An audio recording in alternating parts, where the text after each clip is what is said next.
আসসালামু আলাইকুম বন্ধুরা, আজ আমি আপনাদের সঙ্গে শেয়ার করব খুবই স্বাস্থ্যকর একটি পনিরের রেসিপি। তো দুধ ছাড়াই শুধুমাত্র একটা পেঁপে দিয়ে যে এত সুন্দর পনির বানানো যায় আপনারা না দেখলে বিশ্বাসই করতে পারবেন না। আর ছোট বাচ্চারা কিন্তু পেঁপে খেতে চায় না, তো পেঁপে দিয়ে এইভাবে পনির বানিয়ে রান্না করলে কিন্তু ছোট বাচ্চারাও চেটে পুটে খেয়ে নেবে। তো চলুন আজকের এই রেসিপিটা প্রথম থেকে শেষ পর্যন্ত দেখতে থাকুন, আশা করছি আপনাদের ভীষণ ভালো লাগবে। তো দেখুন এখানে আমি একটি বড় সাইজের পেঁপে নিয়েছি, আর পেঁপেটা কিন্তু বন্ধুরা একদম কচি হতে হবে। তো পেঁপেটা আমি খুব ভালো করে ধুয়ে নিয়েছি, এখন আমি বোটাটা কেটে নেব।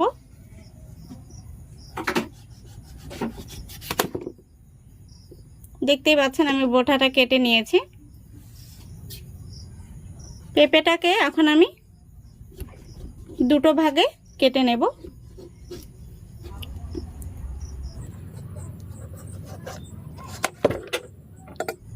তো দেখুন, আশা করি দেখতে পাচ্ছেন পেঁপের ভেতরটা কিন্তু এরকম সাদা হতে হবে।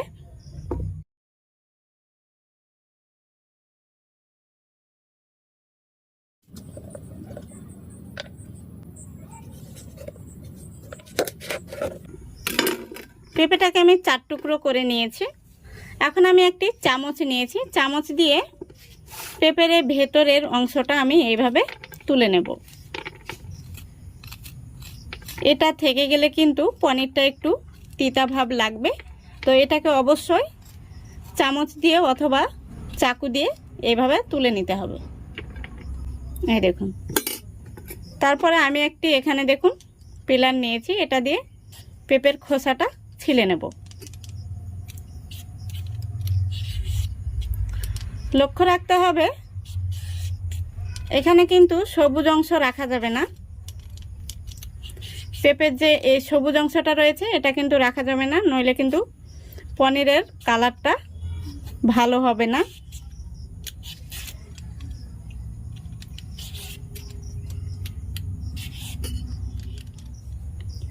তো বন্ধুরা দেখতেই পাচ্ছেন আমি যেভাবে খোসাটাকে পরিষ্কার করে নিয়েছি, ঠিক এইভাবেই কিন্তু আপনারাও খোসাটা পরিষ্কার করে নেবেন। মানে এর মধ্যে কিন্তু কোনোভাবে সবুজ অংশটা রাখা যাবে না, দেখতেই পাচ্ছেন। তো এইভাবে আমি প্রত্যেকটা পেঁপের পিসগুলোকে পরিষ্কার করে নেব। তো দেখুন বন্ধুরা, পেঁপেগুলো আমি পরিষ্কার করে নিয়েছি, তারপরে খুব ভালো করে ধুয়ে নিয়েছি। তো এখানে 4 টুকরো পেঁপের মধ্যে আমি 3 টুকরো পেঁপে নিয়েছি। এই 3 টুকরো দিয়েই কিন্তু আমি আজকের পনিরটা বানাবো। এখন আমি 2 টুকরো পেঁপে সরিয়ে রাখলাম, আর 1 টুকরো নিয়েছি। আর এখানে দেখুন আমি একটি গ্রেটার নিয়েছি, এই গ্রেটার দিয়ে পেঁপেটাকে গ্রেট করে নেব। এইভাবে গ্রেটারের মাধ্যমে পেঁপেটাকে গ্রেট করে নিলে ব্লেন্ড করতে কিন্তু খুবই সুবিধা হয়, তাই আমি এইভাবে গ্রেট করে নিচ্ছি। আপনারা চাইলে ছোট টুকরো করে কেটেও কিন্তু মিক্সি জারে ব্লেন্ড করে নিতে পারেন। তো বন্ধুরা, অনেকে কিন্তু পেঁপের তরকারি খেতে চায় না, তো আমার মতো করে এইভাবে একবার পনির বানিয়ে রান্না করে দেখবেন, তারাও কিন্তু চেটেপুটে খেয়ে নেবে, বুঝতেই পারবে না যে এটা পেঁপে দিয়ে বানানো, এতটাই মজার খেতে হয়। তো দেখতেই পাচ্ছেন কত সুন্দরভাবে কিন্তু গ্রেট করা হয়ে যাচ্ছে। এইভাবে আমি সম্পূর্ণ পেঁপেটা গ্রেট করে নেব। তো দেখুন বন্ধুরা, সম্পূর্ণ পেঁপেটাকে আমি গ্রেট করে নিয়েছি। এখন আমি নিয়ে নিচ্ছি একটি মিক্সি জার, দেখতেই পাচ্ছেন এইভাবে অল্প অল্প করে গ্রেট করা পেঁপেটাকে মিক্সি জারে করে খুব ভালো করে পেস্ট করে নেব। একদম মিহি করে পেস্ট করতে হবে। তো দেখুন বন্ধুরা, সম্পূর্ণ গ্রেট করা পেঁপেটাকে আমি পেস্ট করে নিয়েছি। এখন আমি এর মধ্যে দিয়ে দেব এই টেবিল চামচের 4 টেবিল চামচ চালের গুঁড়ো। এখানে আমি আতপ চালের গুঁড়ো ব্যবহার করছি।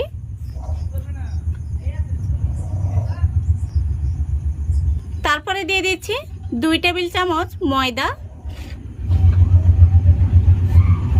আর দিয়ে দিচ্ছি 10 টাকা দামের 1 প্যাকেট আমুল গুঁড়ো দুধ।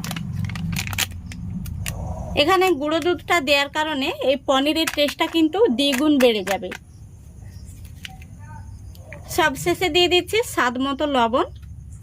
এখানে আপনারা চাইলে সামান্য পরিমাণে মিষ্টি অ্যাড করতে পারেন, মানে হাফ চামচ মতো চিনি অ্যাড করে দিতে পারেন। যেহেতু আমি মিষ্টি পছন্দ করি না, সেই জন্য মিষ্টিটা দিলাম না। এখন আমি একটি চামচ দিয়ে খুব ভালো করে মিশিয়ে নিচ্ছি।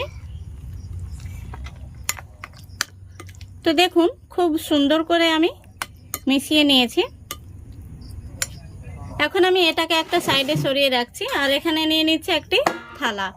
এই থালার মধ্যে দিয়ে দিচ্ছি সামান্য পরিমাণে সাদা তেল। তেলটাকে এখন আমি একটি ব্রাশ দিয়ে খুব ভালো করে থালার মধ্যে লাগিয়ে নেব।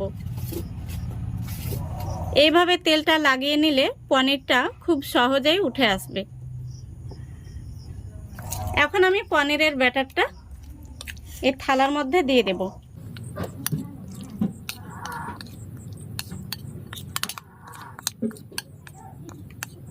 সম্পূর্ণ মিশ্রণটি আমি ঢেলে নিয়েছি। এখন আমি চামচ দিয়ে এইভাবে সমান করে নেব।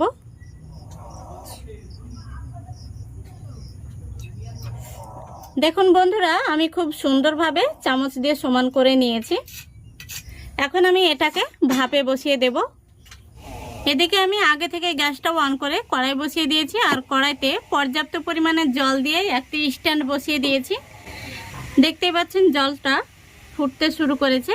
এখন আমি স্ট্যান্ডের উপরে থালাটা বসিয়ে দেব।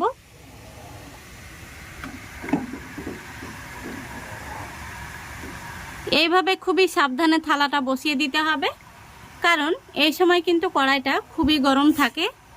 এখন আমি ঢাকনা দিয়ে ঢেকে দিচ্ছি। এবার গ্যাসের ফ্লেমটা একদম লো ফ্লেমে রেখে আমি 15 মিনিট জাল করে নেব। 15 মিনিট জাল করলে কিন্তু আমাদের পনিরটা রেডি হয়ে যাবে।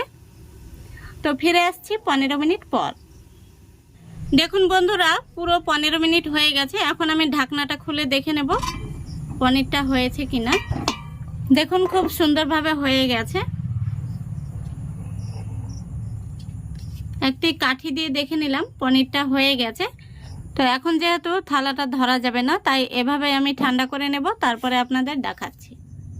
দেখুন বন্ধুরা, পনিরটাকে আমি বের করে ঠান্ডা করে নিয়েছি। এইভাবে হাত লাগালে কিন্তু হাতে একটুও লাগছে না। এখন আমি পনিরটা কেটে নেব।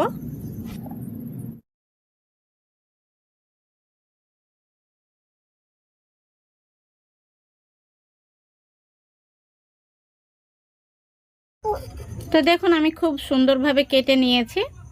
এখন আমি আপনাদের পনিরগুলো তুলে দেখিয়ে দিচ্ছি কেমন হয়েছে। এই দেখুন, আশা করি দেখতে পাচ্ছেন একদম নরম তুলতুলে তৈরি হয়েছে। এখন আমি পনিরগুলোকে একটি প্লেটে সাজিয়ে নিচ্ছি। তো দেখুন বন্ধুরা, পনিরগুলো কত সুন্দর হয়েছে। একদম দুধের মতো সাদা ধবধবে তৈরি হয়েছে। দেখে কেউ বুঝতেই পারবেন না যে এটা পেঁপে দিয়ে বানানো। দেখতেও যেমন সুন্দর, এটা খেতেও কিন্তু অসম্ভব মজা।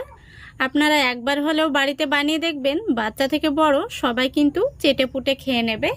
তো আশা করছি আজকের এই রেসিপিটা আপনাদের ভালো লেগেছে। যদি ভালো লেগে থাকে অবশ্যই লাইক কমেন্ট শেয়ার করে দেবেন এবং চ্যানেলটিকে সাবস্ক্রাইব করে আমার পাশে থাকবেন।